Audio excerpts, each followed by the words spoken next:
जय श्री कृष्ण दोस्तों, मैं सुखचैन फिर से स्वागत करती हूँ आपके अपने चैनल स्टोरी स्ट्रीट में।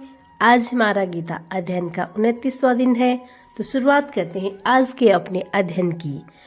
युयोत्समा नाम अवेक्षे अहम येते एते अत्र समागम धार्तराष्ट्रस्य दुर्बुद्धे युद्धे प्रिय चिकीर्षव। मुझे उन लोगों को देखने दीजिए जो यहाँ पर धृतराष्ट्र के दुर्बुद्धि पुत्र को प्रसन्न करने की इच्छा से लड़ने के लिए आए हुए हैं। यह वाक्य अर्जुन का श्री कृष्ण से है। तात्पर्य यह है कि यह सर्वविदित था कि दुर्योधन अपने पिता धृतराष्ट्र की सांठगांठ से पापपूर्ण योजनाएं बनाकर पांडवों के राज्य को हड़पना चाहता था।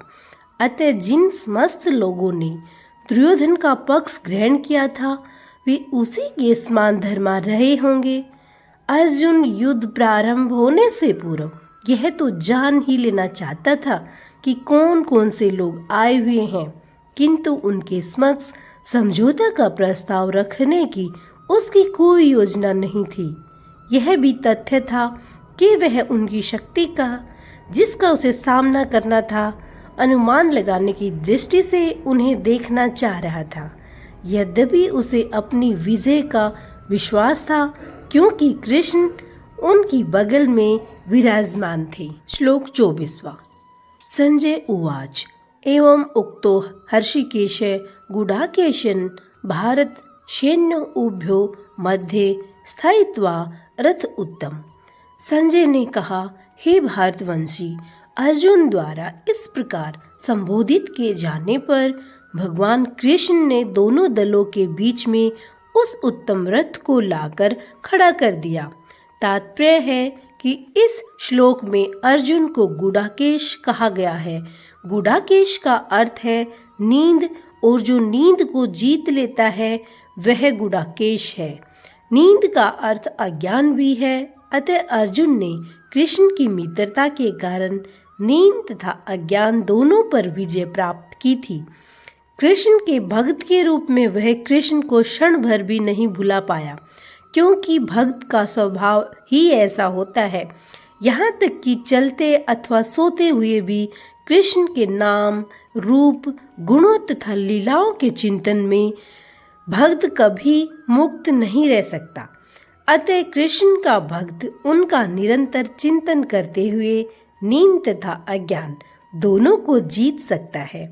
इसी को कृष्ण भावानामृत या समाधि कहते हैं।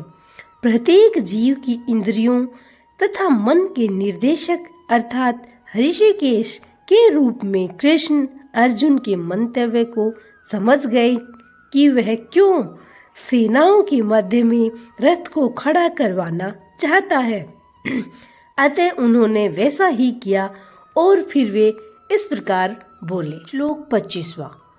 भीष्म द्रोण प्रमुक्ते सर्वेषां च मही शीताम उवाच पार्थ पश्य एतान समेवेतान कुरुन इति। भीष्म, द्रोण तथा विश्व भर के अन्य समस्त राजाओं के सामने भगवान ने कहा कि हे पार्थ, यहाँ पर एकत्र सारे कुरुओं को देखो। तात्पर्य है कि समस्त जीवों के परमात्मा स्वरूप भगवान कृष्ण यह जानते थे कि अर्जुन के मन में क्या बीत रहा है। इस प्रसंग में हर्षिकेश शब्द का प्रयोग उचित करता है कि वे सब कुछ जानते थे। इस प्रकार पार्थ शब्द अर्थात पृथा या कुंती पुत्र भी अर्जुन के लिए प्रयुक्त होने के कारण महत्वपूर्ण है। मित्र के रूप में वे अर्जुन को बता देना चाहते थे कि चूंकि अर्जुन उनके पिता वसुदेव की बहन पृथा का पुत्र था, इसीलिए उन्होंने अर्जुन का सारथी बनना स्वीकार किया था। किंतु जब उन्होंने अर्जुन से कुरुओं को देखने को कहा तो इससे उनका क्या अभिप्राय था? क्या अर्जुन वहीं पर रुककर युद्ध करना नहीं चाहता था? कृष्ण को अपनी बुआ पृथा के पुत्र से कभी भी ऐसी आशा नहीं थी। इस प्रकार से कृष्ण ने अपने मित्र की मनस्थिति की पूर्व सूचना परिहासवश दी। आज के लिए इतना ही। राधे राधे। हरे कृष्ण कृष्ण कृष्ण हरे हरे, हरे राम राम राम हरे हरे।